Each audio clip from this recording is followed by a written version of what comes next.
lights out, and away we go, and Justin gets a decent start. Senna makes a mistake, and Justin's able to get alongside and is able to make the move stick. Justin Sampson finishes in P12, which is a great result.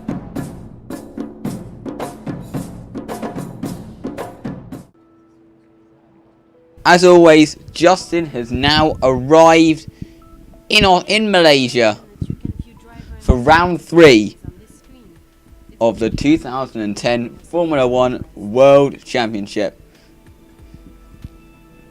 Here you can see him in the garage with his agent.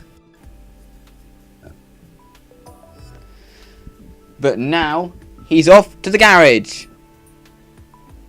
for the Malaysian Grand Prix. So now here he is in qualifying. This is Q1. At the end of his lap. So now down the back straight he goes.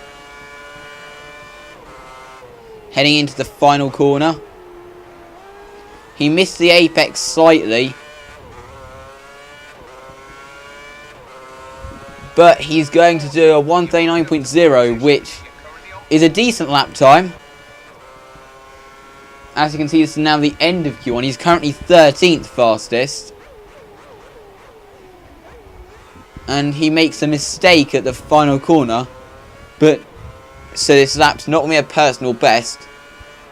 But he still makes it into Q2 nonetheless. So now moving on to Q2, the end of the session now. We're going to look at his full lap now. So heading into turn 1, he missed the apex slightly. Now into turn 2. We're heading down towards turn 3 now. So far it's a decent lap from Justin. This is his only lap of Q2 because he's trying to save tyres for the race.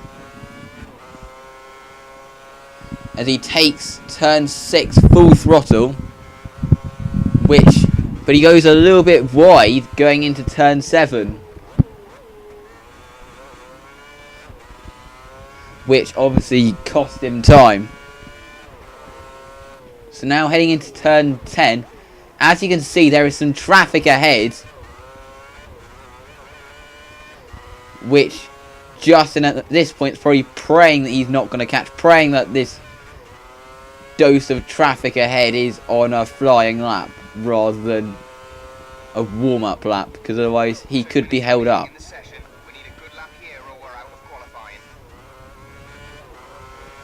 So now heading down the back straight. Down into the final corner.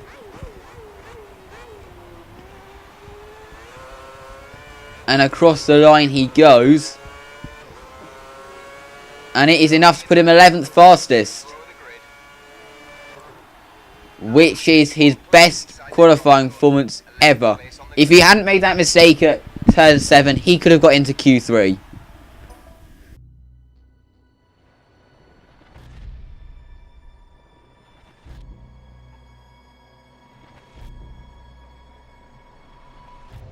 Here we go.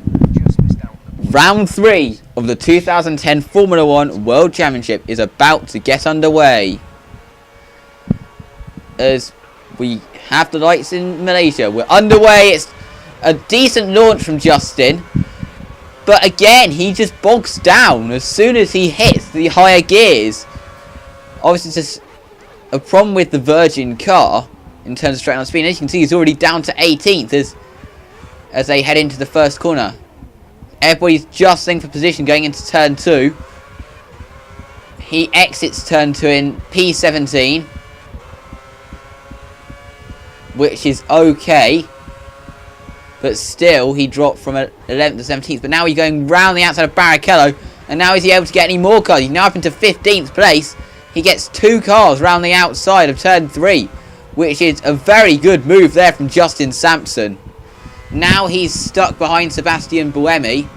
Is he going to be able to make a move stick going into the double apex corner? But he then taps Jarno Trulli.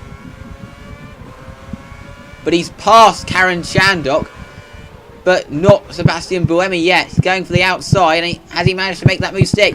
Yes, I think he has. Now he's alongside Jarno Trulli, going into the next corner, and whoa, there's a little bit of contact there, and Justin was less than impressed. This is what he said to me on the team radio. God's sake, he's moving in a straight line. Calm him down. As you heard there, Justin less than impressed, but Justin's down the inside of Trulli, going down into the penultimate corner.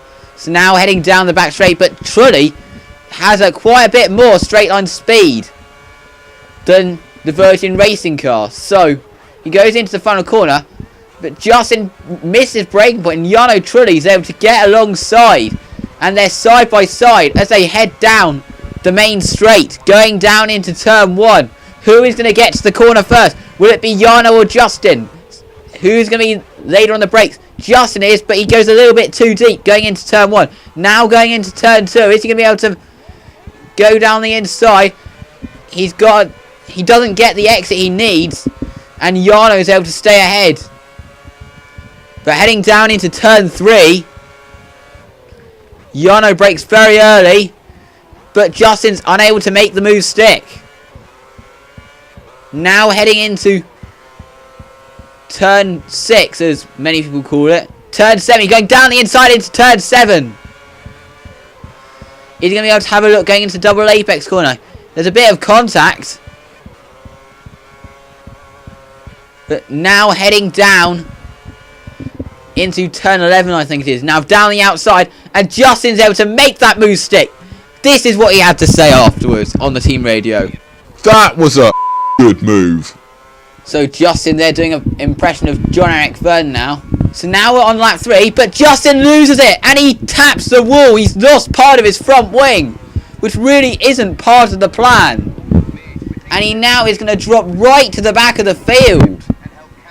Now that has undone all of his hard work from qualifying. But as you can see, he's now right behind De Grassi and Aldasuari's pitted, going around the outside. The two Virgin racing cars are side by side as they head into turn 6. And Justin's able to make that move stick. So now here he is behind Kovalainen, and he's also able to make that move stick with ease round the outside of turn 11 once again. Justin seems to have a thing about passing Lotuses round the outside of turn 11, doesn't he? So now he's catching Senna, and his pace dropped off at this point, so it was this time where he decided to pit for a new set of prime tyres. He does mistakenly go into the grass slightly on pit entry, so he heads into the pit lane now. Let's see how this stop goes. Obviously it'll be a bit longer because his team are going to have to repair the front wing. So the front wing is changed, and he's going to drop to the back of the field, just behind Aldasuari. Well, that's De Grassi, because Aldasuari was ahead. So he's behind his teammate here. So now, going into the double apex corner, Justin's got a run on his teammate, and he's going to try round the outside. There's a little bit of contact, and Lucas De Grassi has lost it. Not really sure who was at fault here, as here looking at the replay. Maybe De Grassi could have backed out. Maybe Justin closed the door on him. That's kind of 50-50, but John Booth will not be impressed with that, seeing his two cars collide. So now here, he's behind Karen Chandok, but he loses it at turn 2, which drops him behind Heikki Kovalainen. So now he's behind him, going down into turn 3. But it's going to be interesting to see how quickly he's going to be able to clear this Lotus car. But is he going to be able to make the move stick soon? He goes onto the grass slightly, going into turn 6. Or turn 7, make that. But he's got a great run, but he runs a little bit wide, which has lost him momentum. So if he wants to go for a move, he's going to have to go to the outside. There's a little bit of contact there, and...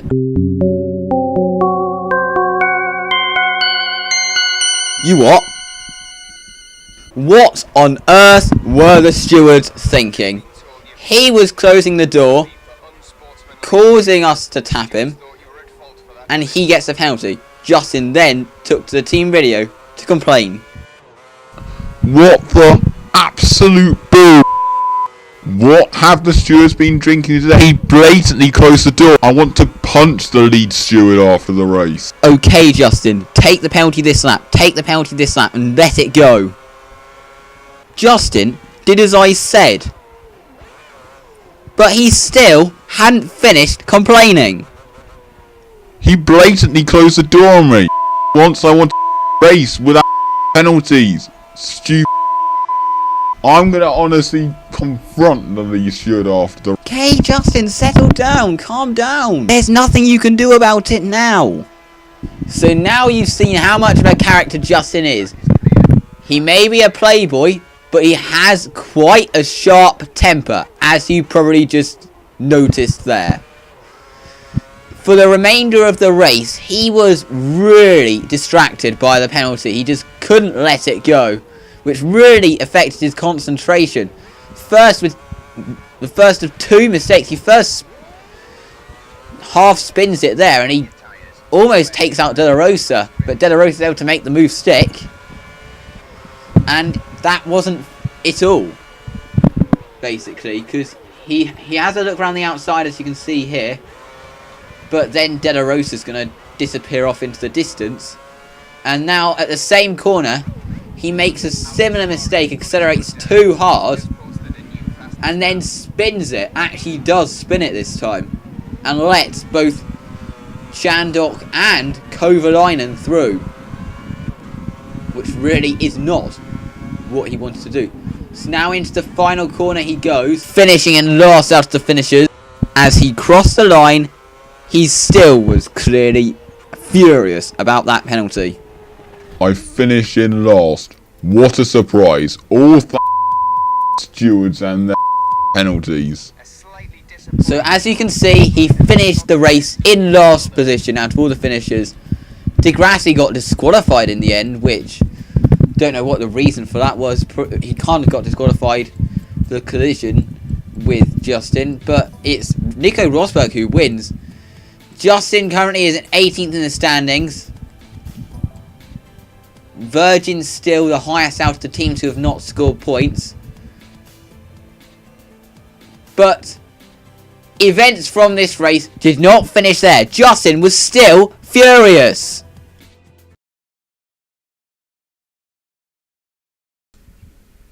But he closed the door on me. Yeah, but he caused an avoidable incident. Oh, that...